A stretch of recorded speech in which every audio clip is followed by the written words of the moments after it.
Alors, on a l'équation qui est n égale n0 e à la moins lambda t. Dans le fond, ce qu'on peut commencer par faire, c'est qu'on peut aller isoler notre variable recherchée, qui est t, dans cette équation-là. Donc, ça va faire e à la moins lambda t égale n sur n0. Ensuite, moins lambda t est égal au logarithme naturel de n sur n0. Ensuite, on peut envoyer le moins de ce côté-ci. Et une fois qu'on a fait ça, on peut envoyer le moins à l'intérieur ici. Et par les propriétés de logarithme, le moins devient un exposant. Fait que ça fait n0 sur n. Ça inverse la fraction. Ensuite de ça, on a presque fini en fait. On va juste isoler le temps. Donc 1 sur la constante fois logarithme naturel de n sur n0. Voilà. Et là, il ne reste plus qu'à remplacer les paramètres. Donc, tiens, je vais l'écrire ici en bas pour avoir plus d'espace. T est égal à 1 sur la constante 3.83 fois 10 à la moins 12 seconde moins 1 fois le logarithme naturel de le nombre initial 6.5 fois 10 à la 11 carbone 14 et la... pardon, j'ai fait une petite erreur ici. Ici, c'est N0 sur N. Parce que j'ai inversé j'ai rentré le moins, donc ça fait N0 sur N. Donc ça ici, c'est le nombre initial, 6.5 fois 10 à la 11. Et le nombre final, 1.30 fois 10 à la 11. Et je fais ce calcul-là et ça me donne 4.19 fois 10 à la 11 secondes. Et je sais pas pour vous, mais 4.19 fois 10 à la 11 secondes, ça me dit pas grand-chose. Alors, transformons donc ça en années. Donc, si on transforme en années, ça va donner 13 000, environ 13 300 ans. On arrondit à 3 chiffres significatifs. Là. On n'avait pas plus de précision que 3 chiffres.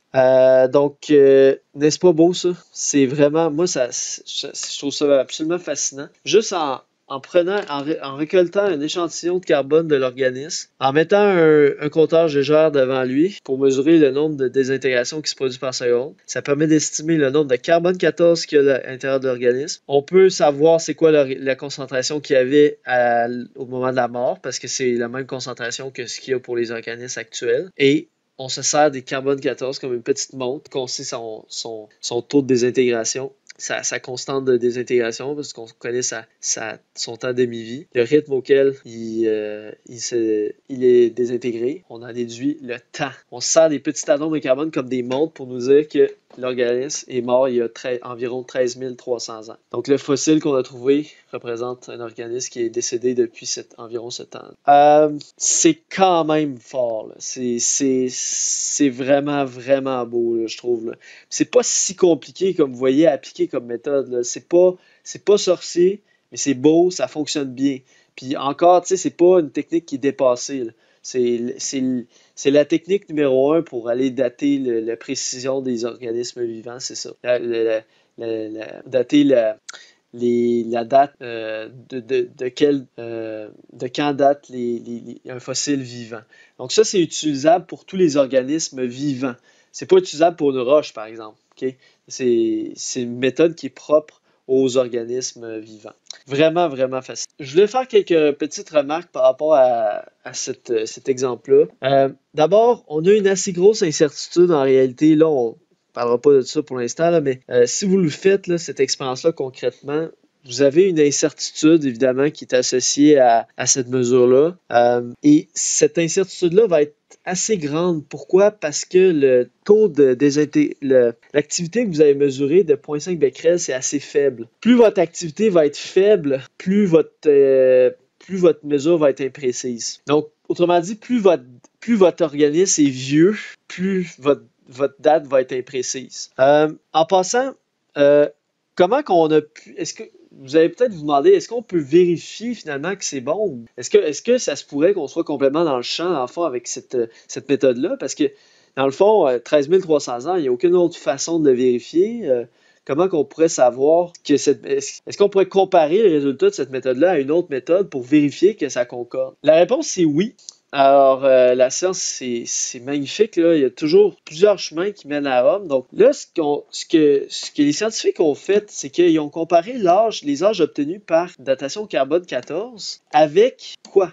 quelle autre chose connaissez-vous qui permet de dater un organisme vivant? Je pose la question. Prenez quelques secondes pour y réfléchir. Quel autre organisme vivant vous connaissez, technique, simple, pour trouver son âge? Avez-vous une idée? Les arbres. Pensez aux arbres. Alors, les arbres présentent ces magnifiques anneaux de croissance. Donc, la datation avec les arbres, ça s'appelle la dendrochronologie. Donc, vous avez sûrement déjà entendu parler de ça. On fait juste compter le nombre de cernes de croissance qu'il y a. Donc, ce sont les anneaux de croissance et dans le fond, l'arbre fait un anneau de croissance par année. Donc, on a juste à compter les anneaux de croissance et on peut ensuite compter l'âge de l'arbre de cette façon-là. Donc, on peut, en fait, et la dendrochronologie, c'est puissant parce que là, en fait, ils savent exactement, mettons, que cette année-là, cet anneau-là représente telle année, parce que là, cette année-là, il a fait vraiment beau, puis l'anneau de croissance est plus grand. Puis là, en fait, on peut comme recouper comme plein d'arbres, comme ça, on n'a pas besoin de prendre un seul arbre. On peut dire, mettons, il y a un arbre qui meurt en 1610, mais là, mettons, il y en a un autre qui est né en 1600. Puis là, on peut le voir parce que là, on voit que, mettons, les 10 années où les deux se recoupent, donc l'année 1600 à 1610, on voit que c'est les mêmes anneaux de croissance. Parce que c'est la même série de, tu sais, des fois c'est large parce que l'année a été très favorable pour les arbres. Puis des fois, l'anneau est très petit parce que l'année a été très difficile, très rude pour la végétation. Très froide, par exemple, ou peu de soleil, etc. Peu d'eau. Donc, autrement dit, on peut recouper les cernes de croissance des différents arbres puis dire, OK, ce cerne-là correspond à telle année. Puis là, on peut faire toute une espèce de chronologie sur plus que 1000 ans de temps juste en évaluant plein d'arbres d'une seule et même forêt, par exemple, qui ont subi les mêmes conditions de croissance. Et dans le fond, ça permet de comparer les résultats avec ceux obtenus par la méthode du carbone 14. Puis ce qui est le fun avec les arbres, c'est qu'en fait, il n'y a pas d'incertitude. Tu sais, dans le fond, l'année, on l'a à l'année près, puis il n'y a aucune incertitude. On fait juste compter des anneaux de croissance. Fait qu'on ne peut pas se tromper de un anneau.